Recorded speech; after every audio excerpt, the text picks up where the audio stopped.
Hello, hello. Welcome to a very chill, low energy Sunday reads. The calm before the storm that is coming in November.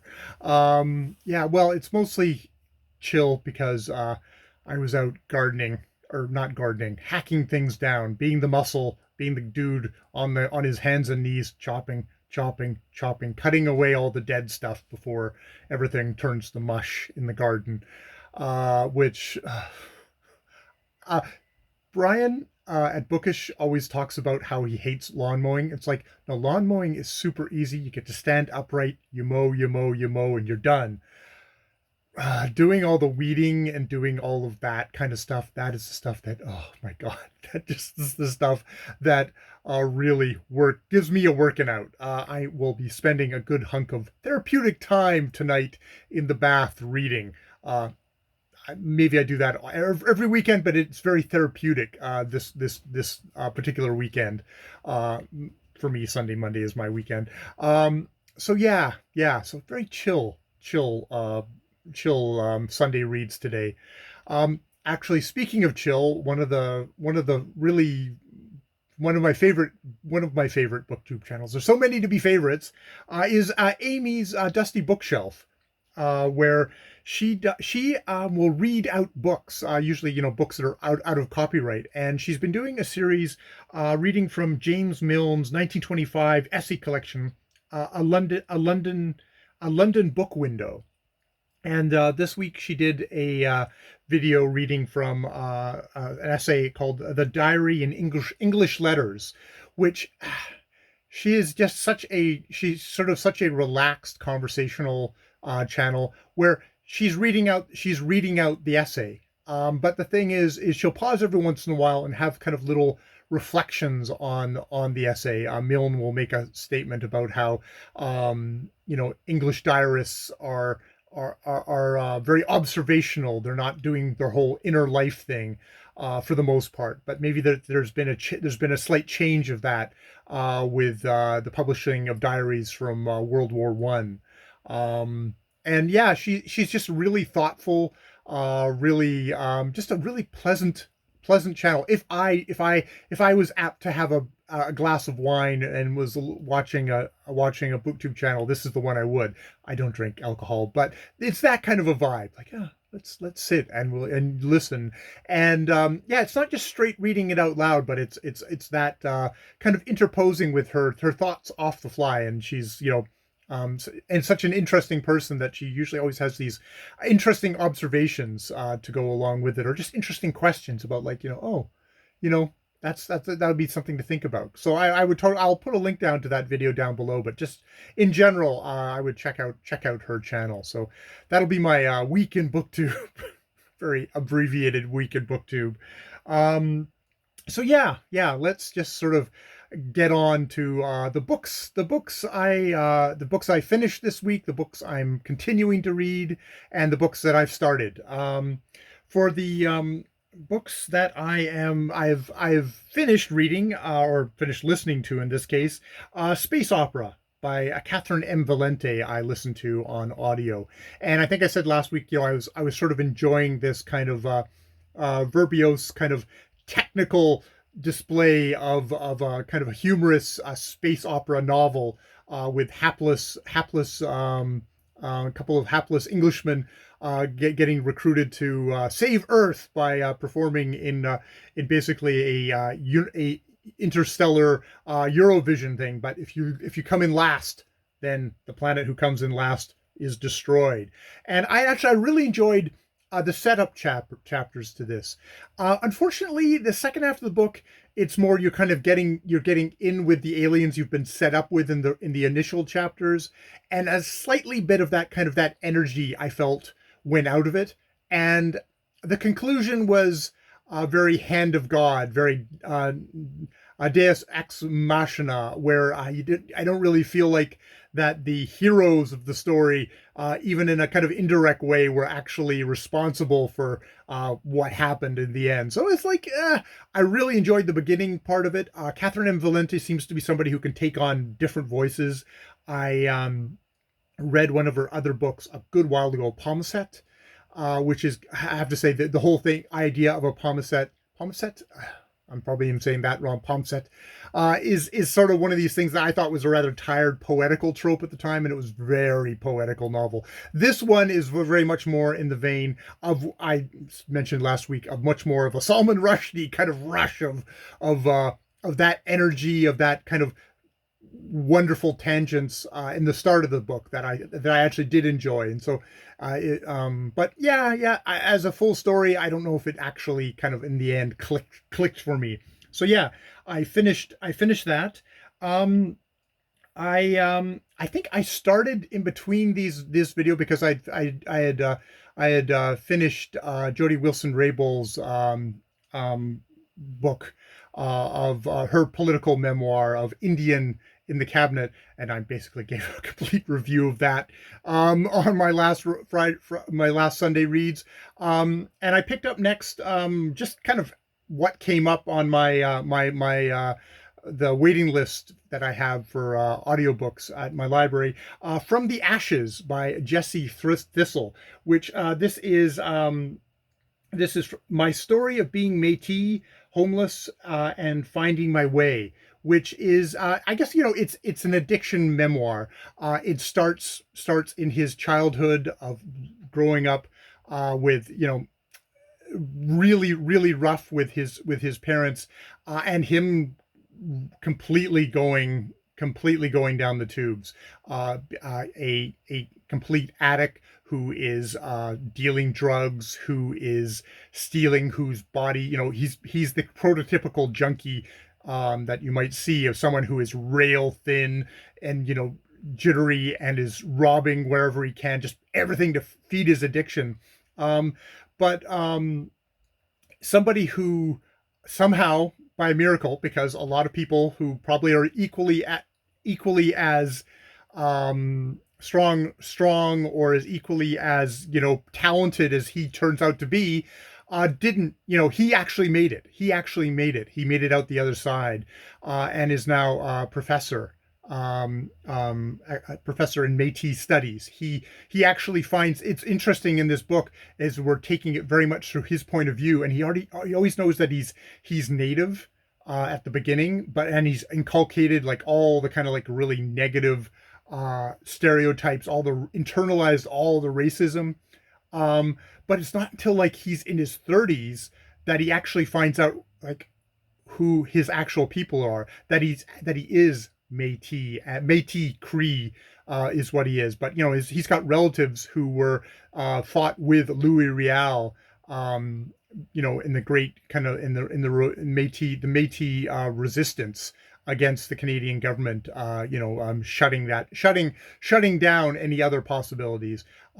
He finds out about this, and in a fairly kind of fairly lightly. He's not hammering it home here, but you get the sense of, yeah, this is a history going back to the Métis Rebellion was in I'm going to go with the 1800s at the moment because I don't have the numbers right in front of me. But you can see how a lot of this stuff, the treatment of the Métis, the treatment of Native people, reverberates through the history. And while there are drug addicts of all cultures, you can see where a lot of all the supports and all the stuff that might have actually steered him away from this horrible trap, this horrible vortex pulling him down. They weren't there for him. And a lot of what he is doing today, it sounds like, is actually rediscovering and bringing that kind of that history, that culture, that strength back to his people. It's actually I'm really glad that I reading Indian in the Cabinet by Jody Wilson Raybell, her political memoir, and she was the Justice Minister and Attorney General of Canada under Justin Trudeau, the Liberals. Someone like this who did have that support, and how far she has gone so far, and putting it next to someone like Jesse Thistle, who in the end actually had the strength to turn his life around in an amazing way.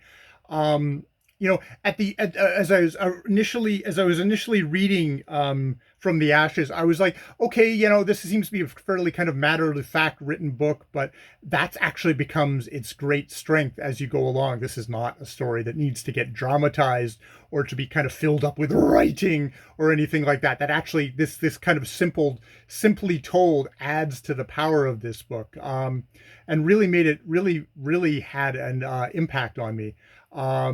So it's lovely to have Jody Wilson-Raybould and Jesse Thistle's both of their books, two very different stories of being Indigenous in Canada, modern Canada today. And yeah, just real. I'm really feel fortunate to be able to get both of those stories and have them to kind of so closely sitting together to each other. So yeah, I finished that this week. So I'm continuing to read The Life and Adventures of Michael Armstrong, Factory Boy, by Frances Milton Trollope, Anthony Trollope's mom, who was much more prominent of a writer, especially at the beginning of Anthony Trollope's career. And actually, I was probably kind of being dismissive of her the last time, and I'd like to recant that, because I'm reading this out loud, and I hit chapter 6, and it's like, oh, she really dug in with like a really delightfully scathing chapter where I think, especially because there's an introduction of another character into this Miss Brown. Brown's, oh, damn it, I can't remember her name. Introduction of this new character who is just laughing her guts out at these awful people. Not laughing at how they're mistreating poor Michael Armstrong, this factory vermin, as is put forward, who's been adopted by Sir Matthew Dowling, the really reprehensible British manufacturer who's got this big factory on his estate and is grinding down these horrible people. But how she's like scathing about him and about the kind of all the kind of the terrible rich people around them. Now, because Frances Trollope definitely is a conservative at heart, it makes sense that she's going to introduce a good rich person into this novel to be the one who's going to guide the way. Because you wouldn't want to have the actual poor people themselves take the reins. That would be probably a way too radical. And I probably will get into the history of the time, because this is kind of a time of revolution, and so a lot of people who are middle class and up, that is a scary thing. And they do have the example of the French Revolution still in their minds, but there's also tons and tons of revolution happening in Europe at the time, and there's a lot of concern by the powers that be in England, both on the left and the right, not to let that come hop the channel over into England. So yeah, I'm really enjoying that, and it's like, okay, she's got a lot more chops, and I should not fall into that trap of going, oh, nice little lady. It's like, no, she's a very effective writer, and a very funny and clever writer here. So yeah. I'm really continuing to enjoy that. And yeah, here I should quickly then talk. I'm continuing along with Anthony Trollope's biography by Victoria Glendinning, and I'm just rapidly losing all my papers there. I'm continuing on with this. I'm kind of going kind of slow. I need to speed up. Because I've got other demands that are going to be happening in November with that. But it's still really enjoying this. There's definitely a lot of intercutting with Anthony Trollope's autobiography.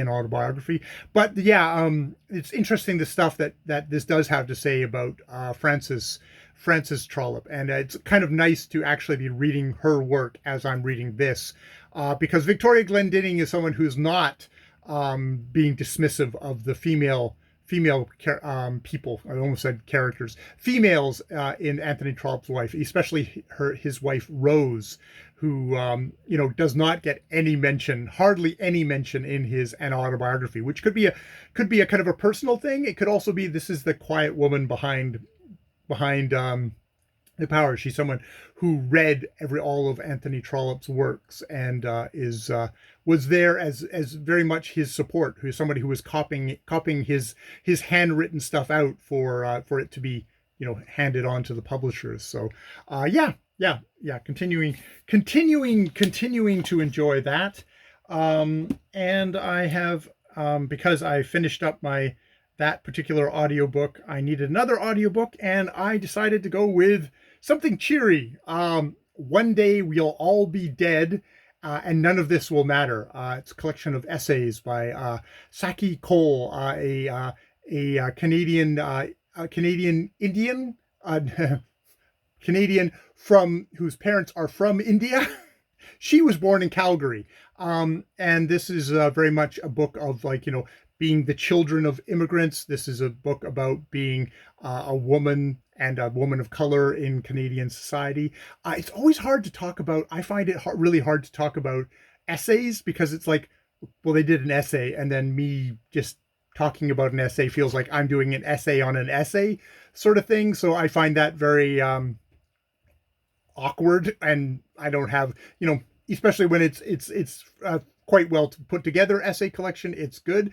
I mean, I don't think it so far it doesn't seem like it's super groundbreaking, but it's giving you just sort of like, it's giving me yet another kind of snapshot, another view of Canada that isn't my own. And I find that really valuable, as a dude, as a older dude. This Sachiko is, I think she was in her 30s when she published this, maybe younger. She was born in like 1990. So yeah. I think she was in her. When was this published? This was published in 2017. So it's definitely dealing with kind of a Canada post 9/11, where unfortunately in Canada as well as the United States, suddenly people of color become suspect, especially people who are seen foreigners, and oh my God, you might be a terrorist or something like that comes forward. So there's that. There's that. It's casual racism. Is ice and casual racism is how Canada is described there, which isn't wrong, is it? She's I know that maybe later chapters are going to talk about her being, she was a reporter columnist, I can't remember, for BuzzFeed. So she's someone who's probably seen the sunny side of the social media online, and all the wonderful fuckheads who are ready to weaponize her gender and her race against her. A lot of these initial chapters here, we're definitely talking about her reaction to kind of like going back to India, where while she is a woman of color, she has fairer skin, and that basically in India she is basically kind of accorded the privileges of a white person in India, whereas in Canada, she gets picked on by kids, kids at school as being the brown person and not being someone that they want to be friends with, and all that sort of stuff. Especially, as children, you get it directly, whereas unless it's on the internet from some asshole who's being anonymous, you get the very kind of casual, like, oh, don't be so strident and all that sort of stuff. So yeah, I'm enjoying that so far too. Yeah, and she's reading it herself. It's interesting. Both this. I've had a whole string of books now, which where the author the author is reading their own work. Jesse Thistle read his, Jody Wilson-Raybould read her book, and Sachiko is reading hers, which gives you that kind of an added flavor. I think maybe it's significant that those three there are autobiographies, where it would be autobiographical, like memoir or autobiographical essays, where it would be kind of odd to have an actor doing it. It would be against the authenticity that is sort of promised from a memoir, however authentic it is. It's funny with Jesse Thistle. He says, like, look, I was on heavy drugs, under the influence of alcohol. My memories of these times, I've tried to kind of verify them with stuff like court documents, with the police who had to deal with me, with relatives and stuff like that. But I should also be taken as an unreliable narrator, which is, I think, is a remarkably insightful and honest thing to say in a book like that. And I bet, and even if you're not on, even if you're not a complete addict and on drugs and completely out of your mind, I don't know if I would be trusted with my life, like with my life story. I don't know if you should trust me with what I had to say. I mean, you could just say this is my truth, which is kind of a dangerous thing nowadays. But I mean, I think if you put it forward as this is my testimony about my life, that is a good thing. So yeah, and this isn't going as deep and dark. It's you probably using humor to kind of excise those things, which you can see the pain and the kind of the more complicated stuff behind the humor, which yeah, I'm enjoying. So yeah, that is what I've read, what I am reading, and what I'm going to be reading next.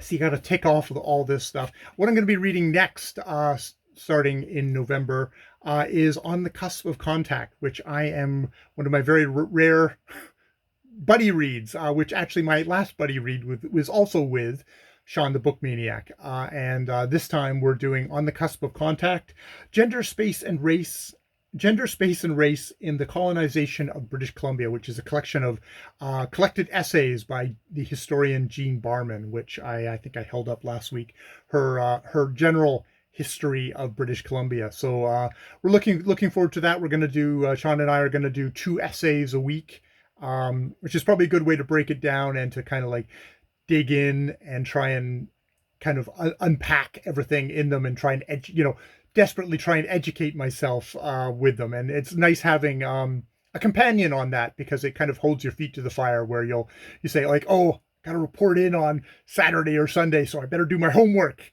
But in the funnest sort of way. There's a reason why Sean, unlike me, does buddy reads with a whole bunch of people and gets so much good stuff. Yeah, if you're not familiar with Sean the Book Maniac's channel, what are you doing here? Go there. Come on. So yeah, On the Cusp of Contact. Really looking forward to that in November. Now, that said, that's actually not the big heavy thing for me in November. The big heavy thing for me in November is going to be that I'm going to do NaNoWriMo again. I mean, I probably shouldn't be a surprise. I've done NaNoWriMo for a whole bunch of years going. I think I just enjoy doing it. Nothing ever comes out of it for me. A lot of words come out of it. Nothing that's particularly usable. I've struggled with that in years past, of like, oh, I did all this work and nothing came out. It's like, nah. In some ways, it's just the experience. I've been doing kind of daily writing for the last couple of months, just on my own, very kind of minor, like little things, like just, I'll do 15 minutes a day. Some days that turns into an hour. Some days that's just the 15 minutes. So I've got a little bit of a rhythm going there. I'm going to need to find the space, which is probably going to be about, okay, getting to bed earlier, getting up earlier, because for me, definitely getting it done at the beginning of the day is the way to go. And that's probably an hour each day. So I'm gonna work on that. It feels very low key. It's nothing that I would do a separate video on. There's definitely some excellent, raw, get going kind of videos that you can go and see. This is going to be, it's going to be a pretty low key NaNoWriMo for me. Yeah, maybe by the end of the month, you'll find out that I didn't get far. I mean, it may be one of these things where I'll try and do an hour, but, maybe I will just do half an hour each day, and maybe I won't get to the goal, but I'll just try and do it every day regardless. And we'll see where I'm at. We'll see where I am at the end of the thing. To win NaNoWriMo, you're supposed to get the 50,000, I think it's 50,000 words in a month. I should know that by now. 50,000 words in the month. It's like 1,667 words a day. Usually in years past, it's like, okay, I would try and get 2,000 words every single day, just to kind of power it. So I would be done well before the end of the month on the word count. Usually I would just keep on writing because I wanted to finish the story. I finally did finish the story in the last one, but it took me a long time there. And then I've never gone back and looked at that. But yeah, there's something about it that just I really enjoy doing. Um, I keep on going back to it. I keep on going back to it. I think it's just something for myself. I've got, which is funny because I've got so many things that are just kind of things for myself, which might be indulgent, but you know, I have a full time job, and I bring home money, and I feed everybody, and I we do all the housework and do all that stuff. So I read and I write and I do a couple of things that are just sort of strictly me things, which I'm okay with. I'm okay with, and I try and make sure that the rest of my life is variously balanced. And this will be a month which won't be as balanced, that's for sure. Never is. Um, that said, I will probably try and continue with my weekly reads here. I've been doing it for a little while, and I will try and actually. I've been filming reviews because I love doing reviews, and I love having them just sort of separate little things that are flying around the internet. I feel like those are the things that are of anything that I might do on this channel, are part of my body of work. To quote a very wise booktuber at the Mayberry Book Club, who when he was talking about, like, why do you do booktube, why do you booktube, it's about, he thought about it as doing a body of work, not getting focused on, oh, this has to be the greatest video. Obviously this one isn't the greatest video, but the idea of, hey, what's your body of work? And I think my body of work, if there's anything, is me gushing about books, or me railing about books, or me just being confused and being really, really wrong about books. I really, there's all that, and that's my body of work. Uh, and which isn't to say that I don't, I haven't been I have not been just like sort of enjoying these weekly check-ins with what I'm reading. But it's kind of a side gig.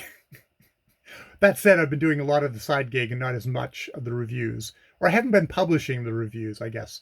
I mean, I have a thing now where I say, like, I'm going to review everything I read, which I've always done that, which tells you how quickly I read. But I just give my permission to not particularly release every single review. It's like, oh, I said what I had to say. I didn't really have much to say there, so I'll just put that somewhere else.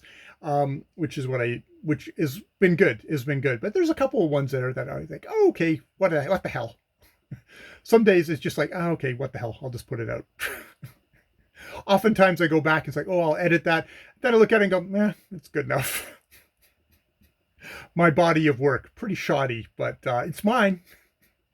All right, I have now been relaxedly chatting for a while now, so I'll stop. All right, more videos later. Hope you're enjoying your reading.